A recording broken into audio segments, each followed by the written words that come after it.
महिला आरक्षण विधेयक के कानून बनने के बाद लोकसभा और राज्य विधानसभाओं में महिलाओं के लिए 1/3 सीटें आरक्षित हो जाएंगी, लेकिन पहले जनगणना होगी और फिर सीटों के परिसीमन का काम होगा। आखिर में राष्ट्रपति की मंजूरी के बाद यह कानून की शक्ल लेगा। कुल मिलाकर अगले लोकसभा चुनाव 2029 में यह कानून लागू होगा, लेकिन फिलहाल पार्टियां 2024 के चुनाव में महिलाओं को ज्यादा टिकटें देकर सही मायने में महिला प्रतिनिधित्व की जिम्मेदारी निभा सकते हैं। राजस्थान में लोकसभा चुनाव में कितनी महिलाओं की भागीदारी रही, ये रिपोर्ट देखिए। सियासत में आधी आबादी को ज्यादा मौका देने के खूब दावे और वादे किए। भाजपा और कांग्रेस ने महिला वोट बैंक के चलते खूब महिलाओं को सियासत में आरक्षण देने के मुद्दे को उछाला, लेकिन जब बात महिलाओं को टिकट देने की आती है तो तमाम दावे वादे धराशायी हो जाते हैं। खैर, अब तो दोनों सदनों में विधेयक पारित हो चुका है और 2029 के लोकसभा चुनावों से ये लागू भी हो जाएगा। लेकिन हकीकत में अगर सियासी दल महिलाओं को प्रतिनिधित्व देने को लेकर गंभीर है तो 2024 के लोकसभा चुनावों में अपने स्तर पर ज्यादा टिकटें देकर नजीर पेश कर सकते हैं। अब बात राजस्थान के संदर्भ में करें तो लोकसभा चुनावों में टिकट वितरण के दौरान दोनों ही दलों ने महिलाओं को प्रतिनिधित्व देने में कंजूसी बरती है।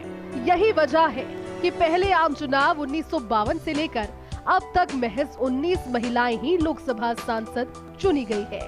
किस सीट से कौन महिला सांसद अब तक चुनी गई है, इस पर बात करें तो गायत्री देवी जयपुर सीट से, कृष्णा कुमारी जोधपुर सीट से, इंदु बाला सुखाड़िया उदयपुर से, चंद्रेश कुमारी जोधपुर सीट से, ज्योति मिर्धा नागौर सीट से, संतोष शहलावत झुंझुनू सीट से, वसुंधरा राजे झालावाड़ सीट से, रमा पायलट दौसा सीट से, उषा मीणा सवाई माधोपुर सीट से, जसकौर मीणा सवाई माधोपुर और दौसा सीट से, महेंद्र कुमारी अलवर सीट से, कृष्णेंद्र कौर भरतपुर सीट से, दिव्या सिंह भरतपुर सीट से, रंजीता कोहली भरतपुर सीट से, गिरिजा व्यास उदयपुर और चित्तौड़गढ़ से, किरण माहेश्वरी उदयपुर सीट से, प्रभा ठाकुर अजमेर सीट से, दिया कुमारी राजसमंद सीट से, सुशीला बंगारू जालौर सीट से सांसद चुनी गई। भाजपा और कांग्रेस अब तक हर लोकसभा चुनाव में 25 सीटों पर सिर्फ 2 या 3 महिलाओं को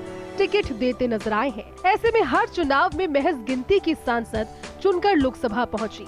शुरुआती 3 लोकसभा चुनाव 1952, 1957 और 1962 में राजस्थान से कोई भी महिला सांसद नहीं चुनी गई थी। 1967 के लोकसभा चुनाव में जयपुर राजघराने की पूर्व सदस्य गायत्री देवी स्वतंत्र पार्टी के बैनर तले पहली बार सांसद चुनी गई थी।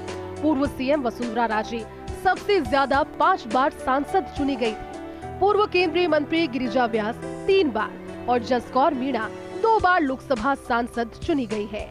तो वहीं बीकानेर, बाड़मेर, चूरू, सीकर, कोटा, डूंगरपुर, बांसवाड़ा और पाली लोकसभा क्षेत्र से अभी तक महिला सांसद चुनने का खाता तक नहीं खुला है। खैर, अब जल्द कानून बनने के बाद अगले लोकसभा चुनावों में महिला प्रतिनिधित्व बढ़ना तय है, लेकिन 2024 लोकसभा चुनाव बिना महिला आरक्षण के ही होंगे। अब देखना है कि महिला प्रतिनिधित्व की दुहाई देने वाले सियासी दल इस बार कितनी महिलाओं को टिकट देते हैं। फर्स्ट इंडिया न्यूज के लिए दिनेश डांगी की रिपोर्ट।